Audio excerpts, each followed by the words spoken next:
All right, let's take a look at what I consider now to be America's favorite golfer. This is Alton, who lives in Austin, and he's 89 years young. He's been playing golf since he was 60. So he picked up golf late in life, and he said on camera during the lesson he spent hundreds of thousands of dollars on golf lessons. I kid you not.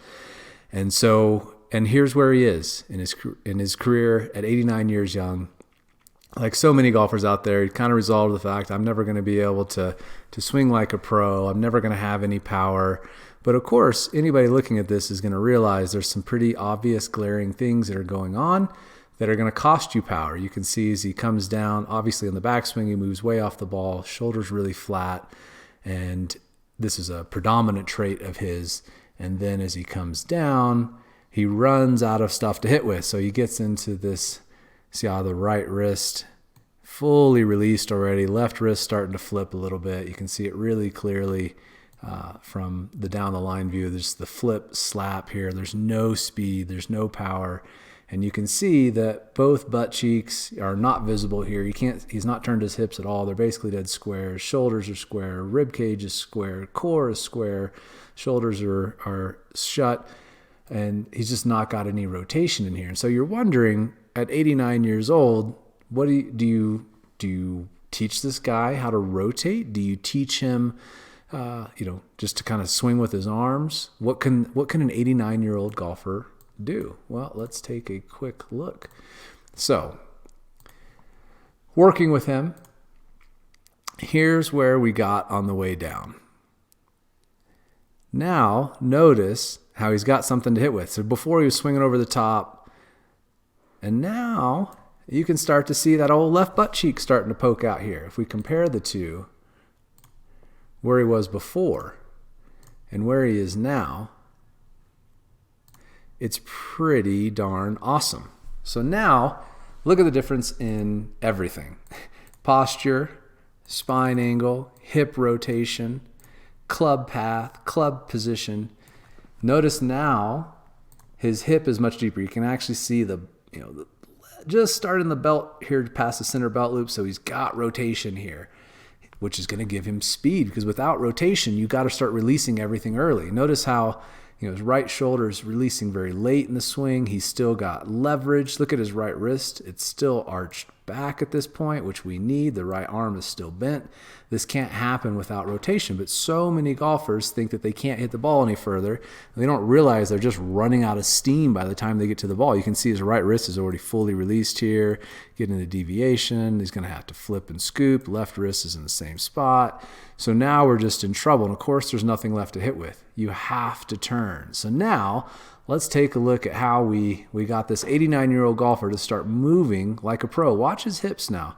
Watch on the left. He's turning. Of course, it's not perfect yet. This was an hour-long lesson that we did to get him into this position. I'll have the full lesson posted on the site for members. So if you want to watch the whole thing, that's actually going to be up there shortly, or should be up there now.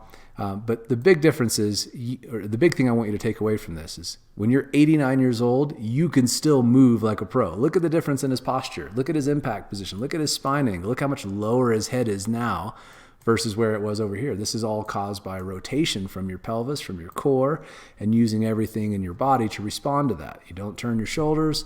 You use your hips to turn to move that golf club. And that is why he now, at 89 years young, is looking pretty darn awesome at impact. Now let's take a look at how we got there. So one of the first things we had to tackle was this big head movement and flat shoulder turn. This is obviously death in the swing, super, super flat. And now the reason he was doing this is because he was swinging over the top. So he didn't want to swing over the tops anymore. So wouldn't it make sense to, swing flatter with the shoulders to be able to come more from the inside? Well, of course, that's not the right solution, but this is what happens a lot of times, is that we think that by doing one thing, we don't realize what it's going to cause in the swing, and we're trying to fix one thing and we create 15 other problems. So that's obviously not ideal. Your hips can't move correctly. This is all loading up just your arms and shoulders, which is all he had left to hit with. And so I'm like, no. We've got to get you moving properly.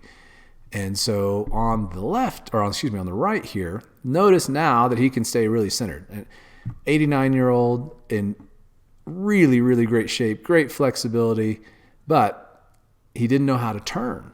And this is a big problem because it comes down to something really simple. Where's your motor? Where's the motor in your swing? Is this your motor? Is these what you're trying to power the golf swing with? Or is this what you're trying to power the golf swing with? If this is what you're trying to power the golf swing with, then this stuff doesn't really have to do that much until very, very late in the swing. So that's a difficult concept to grasp for most people because if you had to boil the golf swing down to like one major problem, let's say amateur golfers don't know how to move their hips. You look at a tour pro, they know how to move their hips. It's wildly different than the average amateur golfer. So I started teaching him to focus on rotating and creating movement from his hips, and that turns the shoulders. So I gave him a couple different drills. I'll put the videos, or did one drill, a lesson up on the website to help show you guys how to fix this. But basically, if you think about moving this together, your sternum and your belt buckle. Now, of course, that's not exactly what happens, but instead of trying to turn your shoulders, think about turning your hips and your shoulders get turned. Same thing that happens in the downswing. You want your hips to initiate the downswing.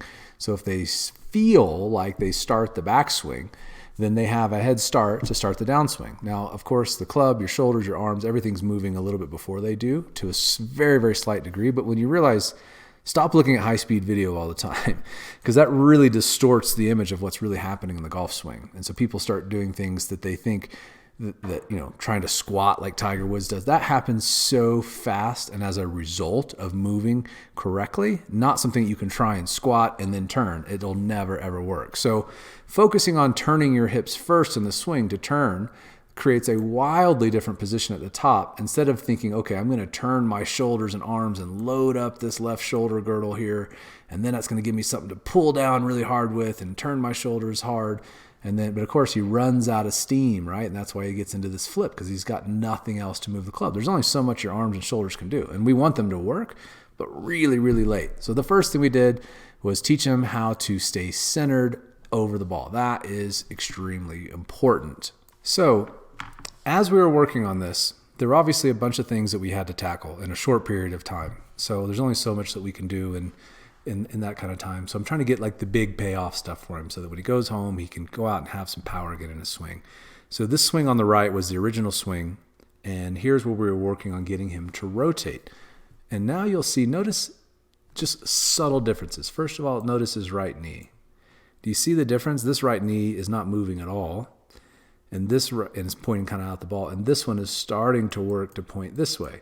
That's all done through rotation. Now, as he's rotating this way, look at the difference in his right arm and wrist. He's got the shaft still stressed and bent back with that right wrist, whereas on this side, the right elbow gets a little stuck behind the body because the hips are in the way, right? Your hips have got to turn and move laterally a bit to clear to make room for that elbow. Otherwise, you run out of stuff to hit with, and the club starts releasing early, which we know is what's happening here. So now he's got this right wrist is already fully released. Left wrist is already cupping at this point. And on here, notice that he's still got shaft lean all through rotation. That's all it is.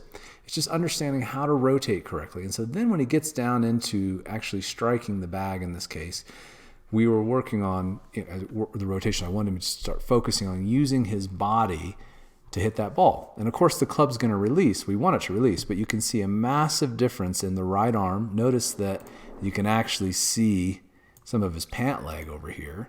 And he's not trying, a lot of times people, they know that this position is important, but they try to create it by fabricating it by moving their arms. That's not how it works. This happens automatically. Whereas here you can see he's already starting to internally rotate that arm because it's firing. And that internal rotation does happen in the swing, but it needs to happen at the right time, which is very late and very quick.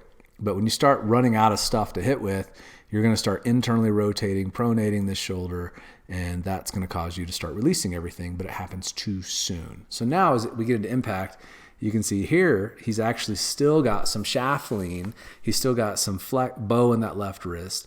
He's got his hands further ahead at impact, but he didn't try and move his right arm in front of his hip. He turned his hips, and that moved his right arm in front.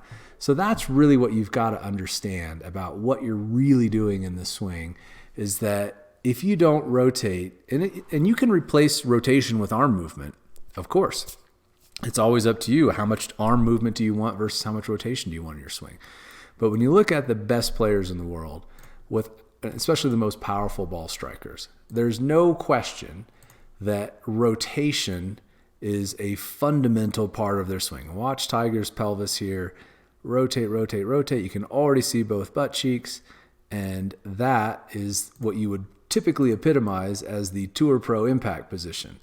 And you look at Alton here, again, I think it was one of my favorite lessons of all time. It's just cool to see at 89 still chasing it, still going after it.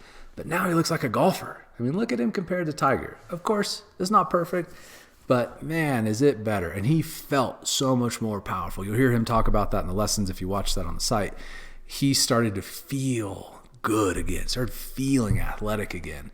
And so it's not really that complicated, but you have to understand there's lots of things happening in the swing, but if you don't have the motor running, then everything is not going to work. It really doesn't matter. Everything is going to fire out of sequence. And that's really what the golf swing comes down to, is sequencing, right? So if you want to see Alton's whole lesson, I think I've got 2 or 3 hours of footage up there on the site.